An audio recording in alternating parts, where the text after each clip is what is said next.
I am leaving Dubai. It is my last day here, well, last morning here. It's 4 in the morning at the moment, so a bit of an earlier wake up today, and that is because we are off to Marbella.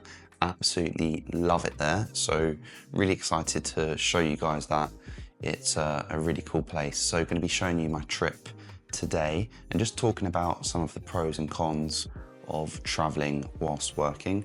So going to run you guys through that because that's something I've got a lot of experience with now, with especially my big trip that I did in Asia last year.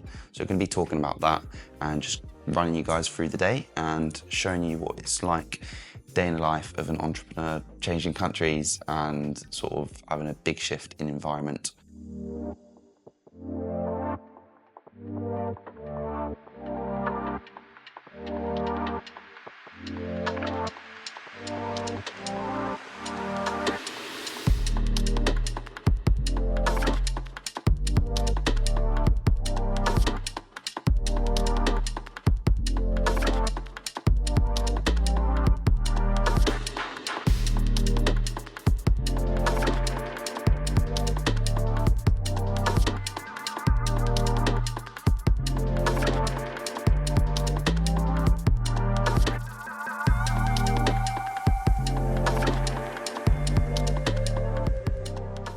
So guys, we're here now in Marbella.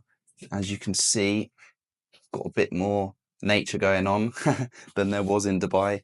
It's good to be here, and it's actually my second day here because the day I arrived yesterday, I was pretty tired after the flight, to be fair, so wanted to have a bit of a recharge before doing this. But we're gonna walk to the gym now, and I'm just gonna run you through some pros and cons really that I've found through traveling and working. So yeah, let's get to it.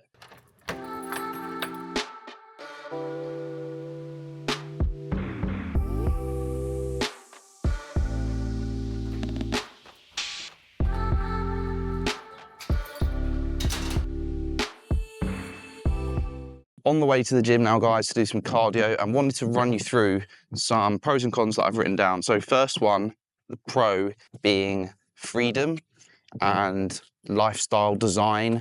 What I mean by this is the freedom just to go wherever you want, whenever you want, is very powerful. And I just have so far been basing my year around sort of seasons. So Dubai, that's been quite a big sprint season for me, just working lots, 6 days a week. And then now I'm able to have this freedom to design my life in a way where I'm now taking a bit more of a relaxed period. I'm still going to be working lots, but just being surrounded by the Spanish vibe is a lot more different from being in Dubai, where it's very fast paced. So having that lifestyle design is very, very cool, to be honest with you. Another big pro of working whilst you're traveling is creative inspiration. And I don't think enough people speak about this really. A lot of people see traveling, one of the negatives being the lack of routine and it damaging your work. And we'll obviously come on to that in a second. But I think the creativity you get in general from being in different environments, it just gives you new ideas, and just different cultures give you new ways of thinking, especially when I spent a lot of time in Asia. That was definitely the case there, and it's the same for everywhere you go. So you definitely learn a lot from being in new environments, meeting different people and understanding and appreciating different cultures. Another pro is networking opportunities. And this is quite an obvious one for me, meeting new people in different situations, in different countries.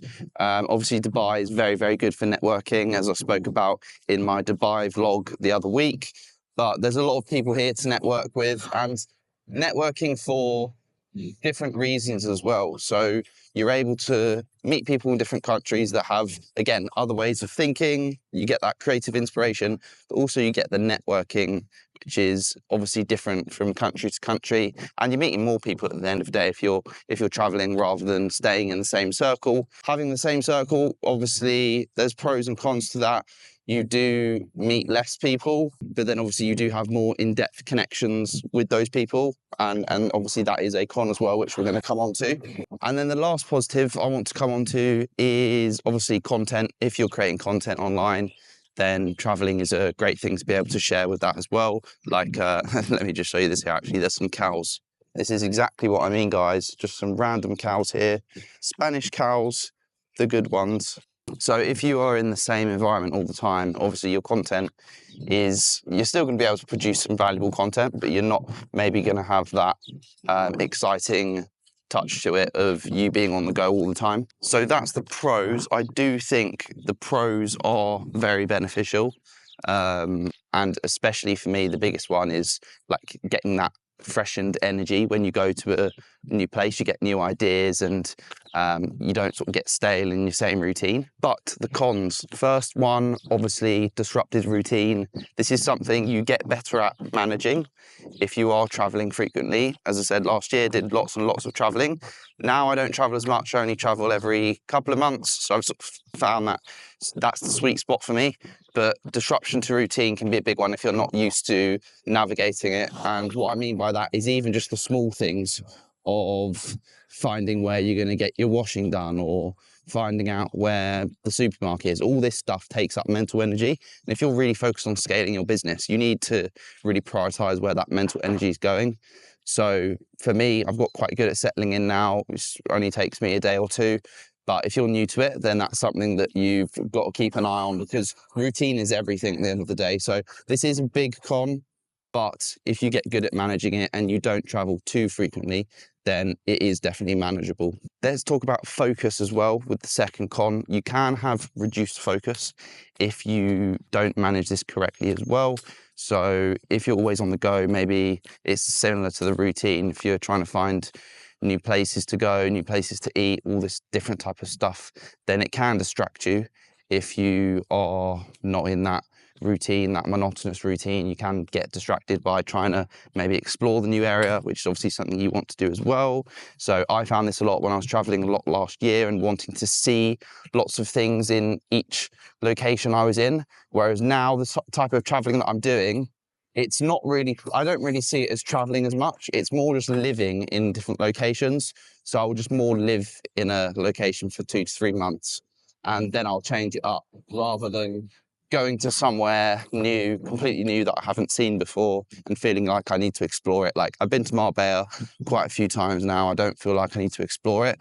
I just come here and I settle in straight away, which is definitely an easier way of doing it, is finding a few places that you like and then sort of rotating around that. If you are someone that wants to keep those fresh ideas flowing and not stay in one place, that's a good way to do it if you don't want to be too disrupted with the routine and focus. The camera died yesterday, guys. Not ideal, but I wanted to run through the final sort of potential negative of traveling whilst working, and that is isolation / disconnection type of thing. Traveling alone whilst you're running a business, obviously it can get isolating if you're not intentional about that social connection side of things. I'm generally quite an introverted person, so it's something that I've not really sort of thought that I need as much. But definitely if you're constantly on the move, you realize that no matter how introverted you are, you do need some social connection just for like that sanity and peace of mind. And when you're constantly on the move, like you don't have that sort of feeling of like having not just like a necessarily like a community, but just people that you know around you and like a bit of familiarity, even just like regular people that you see at the gym, like bump into and like will have like a passing conversation with, or knowing people at like coffee shops that you're working at, or whatever it is, like a run club, whatever it is for you. Just like even having those small little conversations is quite good, like having that social connection. Because when I was traveling last year, doing lots and lots of traveling, I would sometimes go like weeks without even like really speaking to people, and it sounds weird, but if you're just like in that flow, obviously you'd say like passing comments, but you wouldn't actually really have a conversation with someone if you don't actively go out and pursue that. When you're in it's somewhere you are used to, obviously you know people, so you don't even really need to think about that. So that's just something to be aware of, especially if you don't like go out drinking or anything like me. Like I don't really drink at all, so that's something I had to consciously try and work on, and only realized that I started to need more of after it had been a couple of weeks, and I was like, oh yeah, I think I probably need to get a bit of that sanity back. It's also as well just helpful to have like a bit of downtime to recharge. If you do know people around you, you are going to be more likely to go and have a bit of time off. Like, yes, I do work a lot at the moment, but I think just one day a week, even just, you know, putting some conscious effort out there to go and do something with people. Obviously, like if you're in a routine as well, like seeing people at the gym, I just bump into people each day at the gym now, and that's some good social connection for just like a small bit each day. I found that I would work loads if I didn't have that social connection. And like I said, like that 1 or 2 days a week where you have a bit of downtime, having those people around you really helps you build that in. That's why I sort of take this hybrid approach now. So I will basically stay somewhere for around 2 to 3 months, and then I will change it up, go somewhere, and usually go to places that I've been to before, so I can just get straight into the routine, no people around me, and like I still get the pros of the traveling that I spoke about earlier in the video, but the cons are sort of minimized, if that makes sense, from this like hybrid approach. All I would say is just make sure you are intentionally building connections wherever you go. Not just for the peace of mind and stuff that I spoke about, but also just the sanity and also the networking is really, really important. Like join co-working spaces if you can, go to like fitness classes and things a couple of times maybe, or just make sure you're intentionally speaking to people at the gym, reach out to people in like online communities. If it is like somewhere where you're going to be for a while and you don't know anyone, then that's a good place to start. So yeah, like having all this freedom is amazing, but only when it's like you do actually have some people in person that you know in the area. So it doesn't, like, I'm quite an introverted person. I don't really spend a lot of time with people, but I'm making myself sound like a right loner now. But yeah, it's you do, no matter how introverted you are, you do need to have a little bit of social interaction. So just remember that, be a bit intentional about it. It's even if it's from a business perspective, like I'm very focused on my business and growing my business and leveling up, you know, focusing on self-improvement, but this is part of it. Don't see it as something that's taking away from that. You need to see it as something that's adding to it. So hopefully that's been useful, guys. As I said, I've just flown from Dubai to Marbella, so I wanted to run you through some of these pros and cons because I have a lot of people ask me about this, because I do travel more than the average person. Obviously not as much as last year, but I do travel quite a lot compared to the average person. So hopefully this has given you a bit of an insight if it's something that you're looking to get into potentially. And if you want to know how I've grown my own business, my own coaching business, to get to my initial 10K per month, then I've already documented a video all about this. So you can go on that, copy exactly what I did, get there faster than I did, and start living that life of freedom if you're not already. But other than that, it's been a pleasure. I'll see you in the next video.